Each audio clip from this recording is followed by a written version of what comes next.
the Crayon Man.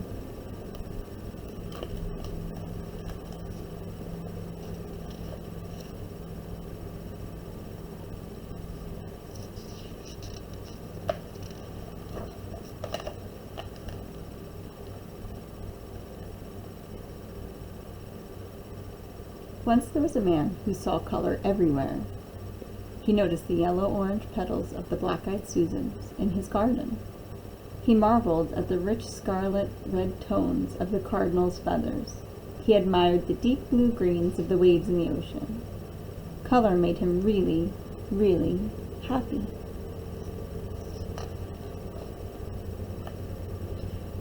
But all day long at work, all he saw was black. Black dust, black tar, black smoke, black ink, black dyes, black shoe polish. His company sold carbon black, a new kind of pigment or colored substance made from the soot of burning oil and natural gas. People used it in printing ink, electric street lamps, and stove and shoe polish. It also made rubber car tires last much longer. His name was Edwin Binney, and he was an inventor.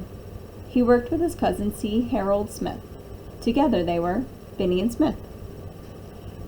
Harold was a great salesman. He loved to travel the world. Edwin was curious. He had a knack for listening and making what people needed.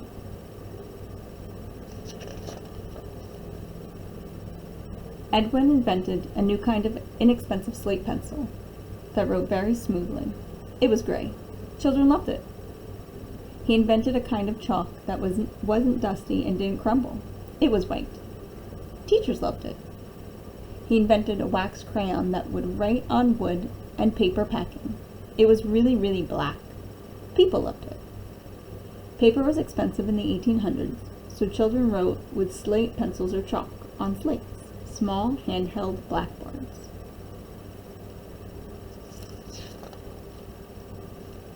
So when everyone, including Edwin's wife, Alice, told him that children needed better, cheaper crayons, he listened. They said, "The crayons we have are big, dull, and clumsy. The lumps of colored clay only make fat, chunky lines, and the artist crayons from Europe are far too expensive. They crumble and break easily. Some are even poisonous." Alice used to be a school teacher, so she knew what children needed. She encouraged Edwin to invent the crayons. Edwin thought about his company's inventions. When you drew a picture with their gray slate pencil, it rubbed off at the drop of a hat. When you drew a picture with their white chalk, it smudged everywhere. If you drew a picture with Edwin's new really black crayon, it was, well, really black. None of the inventions was any good for drawing in color. So Edwin listened and Edwin invented. In a small stone mill in Pennsylvania, in a top-secret lab, Edwin's team experimented.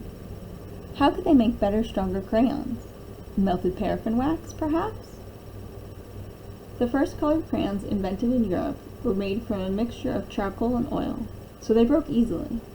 To make stronger crayons, Edwin tried using wax instead. Now for the crayon colors.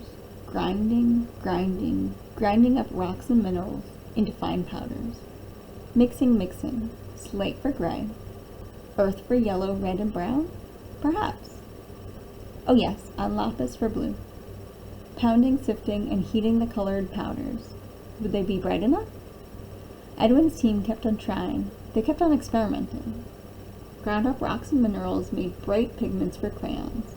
Red iron oxide, hematite, for red.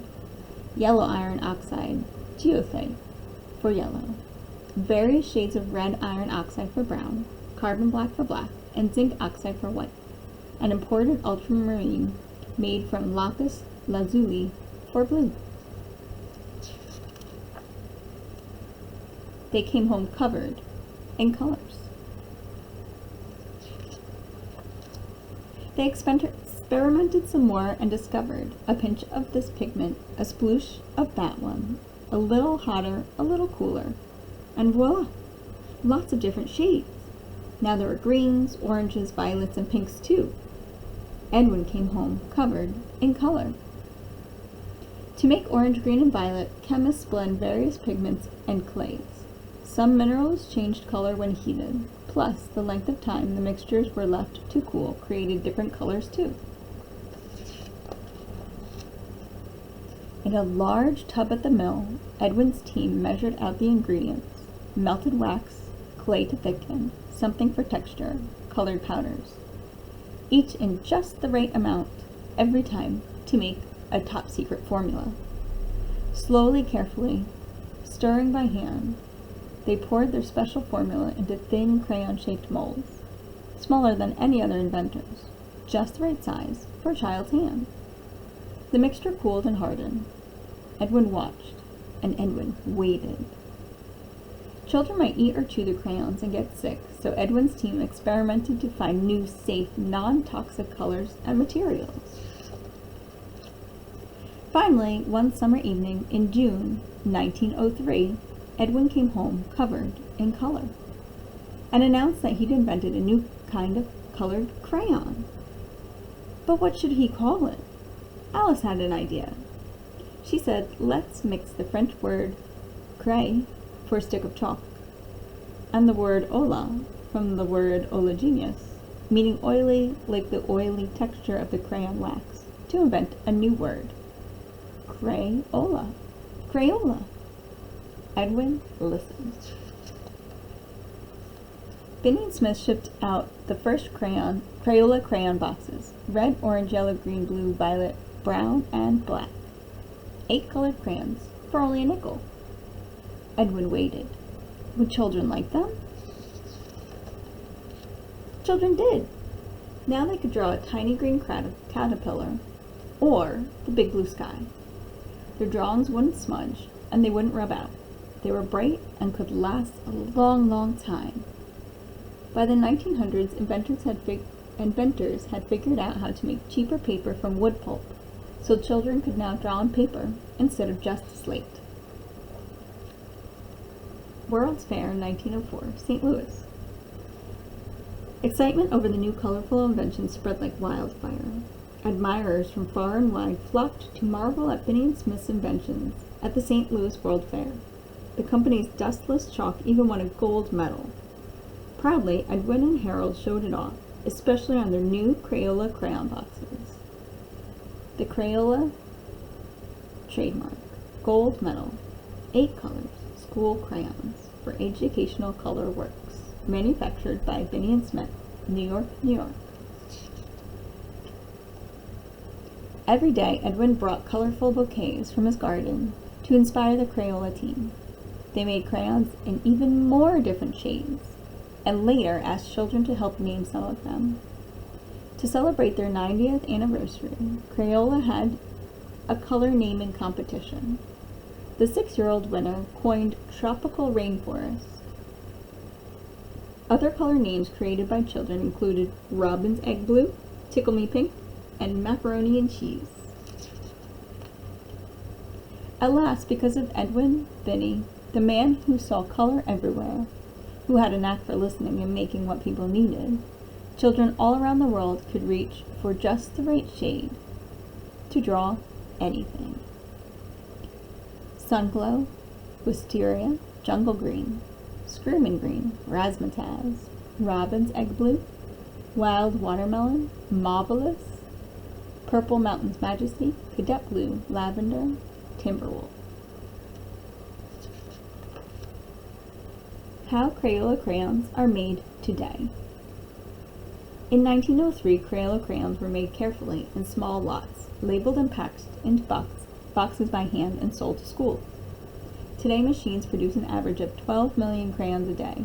That's over 8,333 crayons a minute, in more than 120 different colors. They are sold in over 80 countries around the world. Train cars.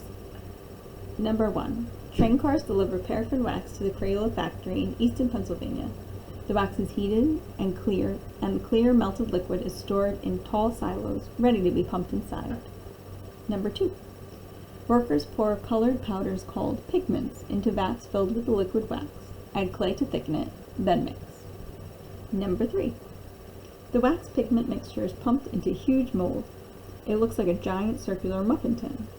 The mix fills all the 110 small crayon-shaped holes in each section. Number 4. Cold water flows underneath the mold to cool the wax and harden it into crayon shapes. A large blade scrapes off extra wax to be reused later. Number 5. The crayons are pushed up from the mold. A robotic arm then moves them to the labeling machines. Number 6. Pre-printed sticky labels on a huge drum are wrapped around each crayon 2.5 times. Number 7. Workers check the finished crayons and store them in large cardboard cartons, one for each color. Number 8. To make up the Crayola Crayon boxes, workers place the crayons in the right order in the collating machine. A chute drops one of each color needed onto a conveyor belt. Number 9. A robotic arm opens the flat-packed green and yellow Crayola boxes and sends them out onto the conveyor belt.